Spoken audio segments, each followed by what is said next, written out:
Just finished breakfast on the cruise. I had breakfast by myself because the others are doing pickleball. This is the view out. Gorgeous. We're on our way back to Galveston in the cold, but I'm enjoying this last day.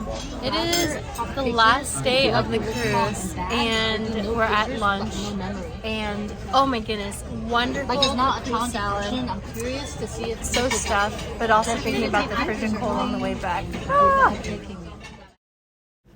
This ice skating show was amazing. And one of the things that made it so amazing was the fact that we were on a moving cruise ship that was very turbulent. There were some moments on our last day when the waters were choppy and you weren't really able to walk well. It was a big balancing act. And to watch the skaters glide so gracefully on an unstable surface and do crazy tricks. They were doing spins, they were doing jumps, and just imagining that somebody's life is up for chance on an unstable surface was very mesmerizing to watch.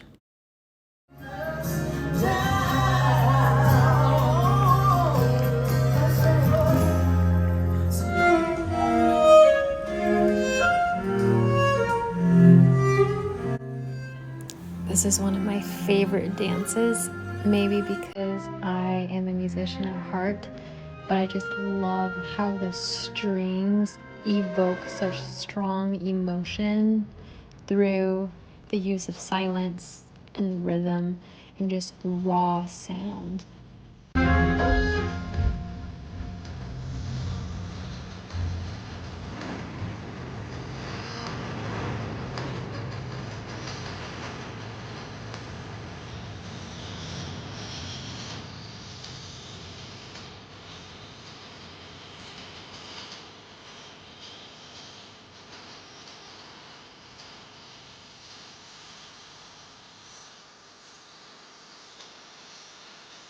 It is the last day and it's packing time. Getting all of this into this suitcase. And tomorrow we'll be into cooler weathers in Galveston. And it's been a great last day, relaxing, and definitely felt like I experienced every bit that this cruise had to offer. We saw an ice skating show. I saw it twice.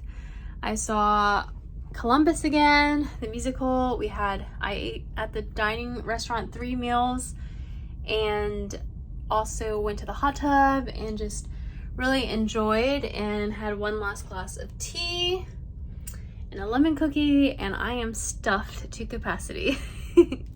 We are back in Galveston. I have my suitcase and my bag packed, and I'm going to breakfast now, the last all-you-can-eat breakfast meal of the cruise, and the room is emptied.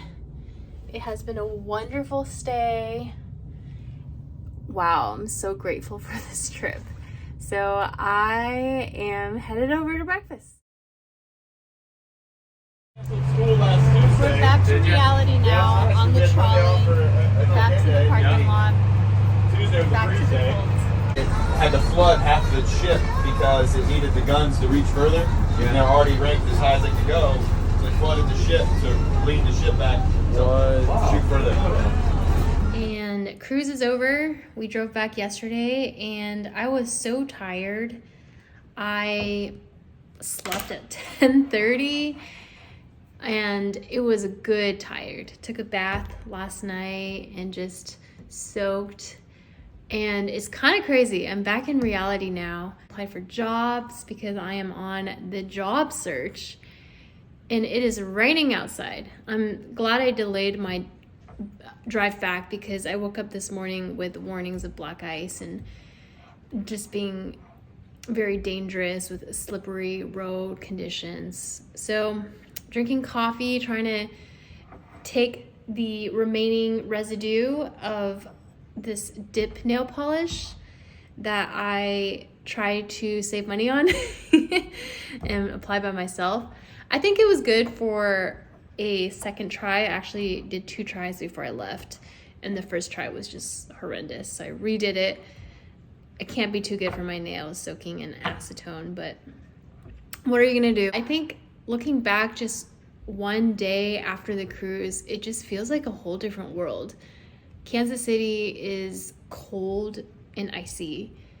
Texas is rainy and cloudy. And then the Caribbean is just sunshine, crystal clear waters, colorful fish, and t-shirts and shorts and applying sunscreen. It's crazy that I was there just a few days ago. And even thinking about the crazy amounts of food and just the massive crew, 2,100 crew members. And man, I think something that I learned from this trip is that, one, I don't think it's sustainable to be just so indulgent, because a lot of life is in doing laundry and going to the store, thinking about what to cook, cooking, food prep, cleaning, taking time to make something with your own hands. And on the cruise ship, every single meal was already thought of, already prepared, prepped, cooked. We just were served and didn't have to do dishes. It was really wonderful, but it just didn't feel sustainable. I would definitely go back though to those crystal clear waters. Oh my goodness. Man, that was a dream. I looked it up last night, and the Honduras and the Cozumel and Costa Maya beaches were all part of the Mesoamerican Reef, and it's the second largest reef in the world. And the fish that I saw, the blue tangs and barracuda and the parrotfish, the rainbow parrotfish, very common sightings. And so I feel very, very content. And snorkeling is definitely something that I will do again. It is so much fun to just jump in and just have my goggles on, have my snorkel. It's basically a straw, fits so easily in my backpack and my carry-on, and it hardly takes up any space or weight. And you just jump in there, the water's warm, and there's just a whole world underneath you that you just get a glimpse of from the surface. And just to see all the fish of different colors and sizes and species, and the different corals and the sea anemones and some jellyfish. It was just one of the coolest things, and I was so fortunate to be able to snorkel 3 times on our 3. I snorkeled, I guess, 5 times on the 3 excursions, and I was able to go to different places and see different fish, and it was completely worth it. So yeah, now I'm back to reality. I don't know what my future holds. I know that tomorrow I will be driving to Kansas City, and I know that I will be looking for jobs and just kind of figuring out life and budget and even what I want to do and what I love to do. And I think being on vacation for this last week on this very indulgent, luxurious hot tubs every day, service for food, and just indulging, I just know that's not something I would do every single day. I would get too restless and bored, and I would want to put my energy towards something meaningful and significant and not just self-serving.